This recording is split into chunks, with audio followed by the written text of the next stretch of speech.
The Connecticut Sun quickly eliminated the Indiana Fever, but the impact of Caitlin Clark was evident throughout the WNBA playoffs.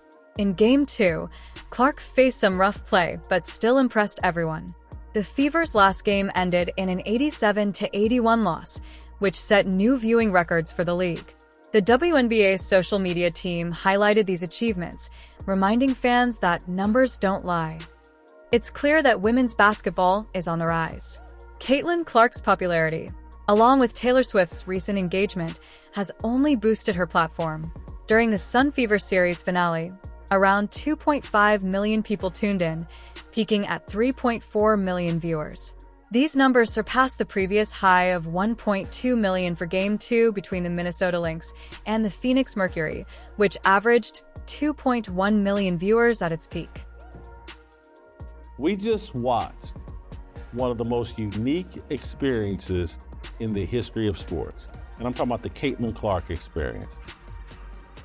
And it's gone on nonstop. The Caitlin Clark experience has been nonstop since last October, early November. For a year straight. If we dial the clock back a year, let's start October 1, 2023. She was the biggest star in college sports. She took that mantle. Caitlin Clark burst onto the scene and made a huge impact.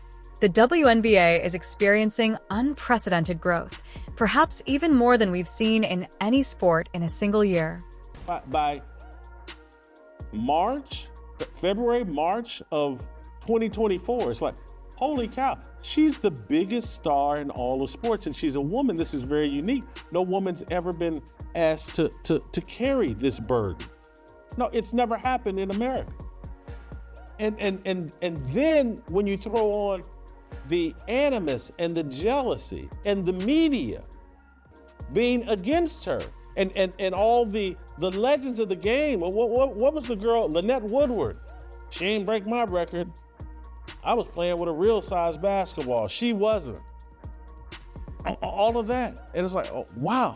And then obviously you have Angel Reese still trolling her and the people in the media being uncomfortable, and Paige Beckers is really the best player. And Paige Beckers, she understands her white privilege. Caitlin Clark doesn't. And so this is where things went wrong for the league. Caitlin Clark was seen as the star player, but the WNBA didn't seem to embrace her fully. Despite breaking records and capturing attention, she's now out of the playoffs, leaving the league in a tough spot. The series finale might as well have been the season finale in terms of viewership, and the WNBA knows it. As the ratings for the playoffs are likely to decline, it raises the question, why should fans keep tuning in? Right now, there doesn't seem to be a compelling reason. Clark's elimination feels significant, almost as if the league wanted it to happen. In my last video, I mentioned how Nike and the WNBA chose not to promote her as a key figure, suggesting they have other priorities. It seems they've put her in a difficult position, possibly to shift the focus away from her.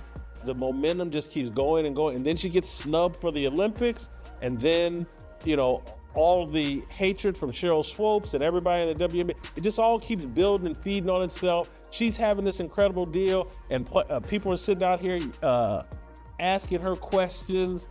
I forget the guy that asked her the really stupid question, and she just said, hey, look, her answer wasn't these exact words, but it's just like, hey, I just want a ball. I don't want. And then WNBA players got upset.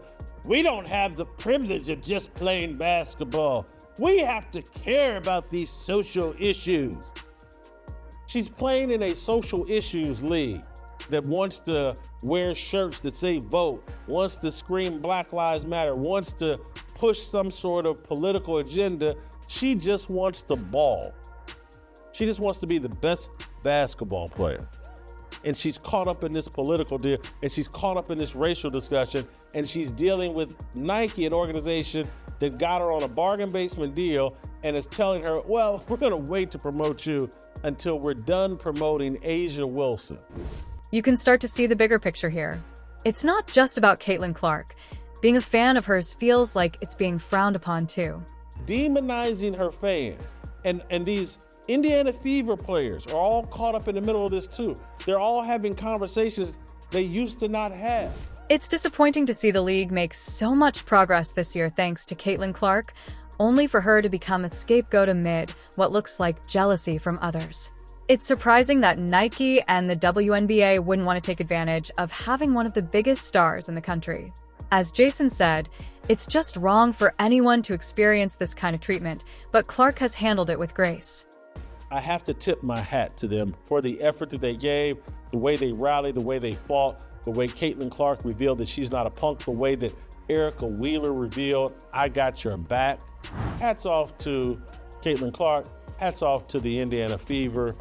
Hats off to Christy Sides. And it's not the perfect coach, but the young coach that helped them get through.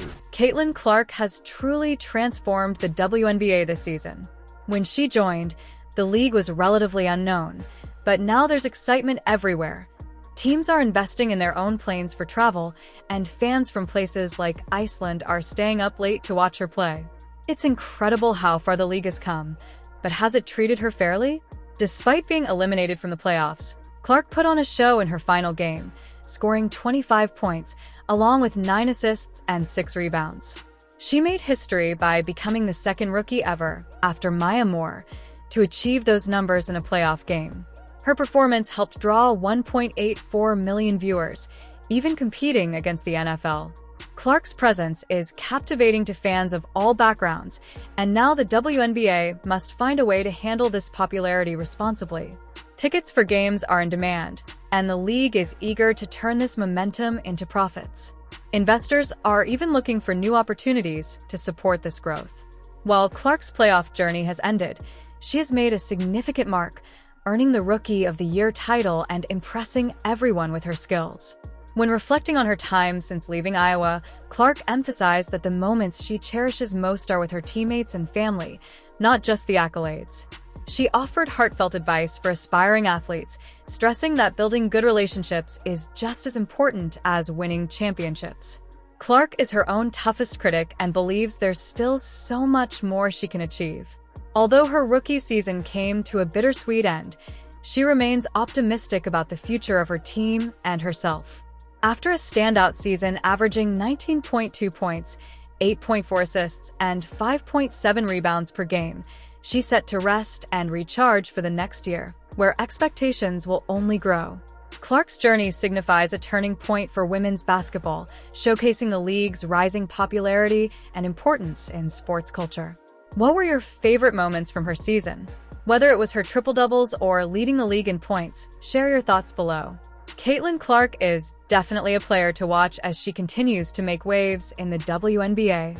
If you want to stay updated, make sure to subscribe for daily news on the league.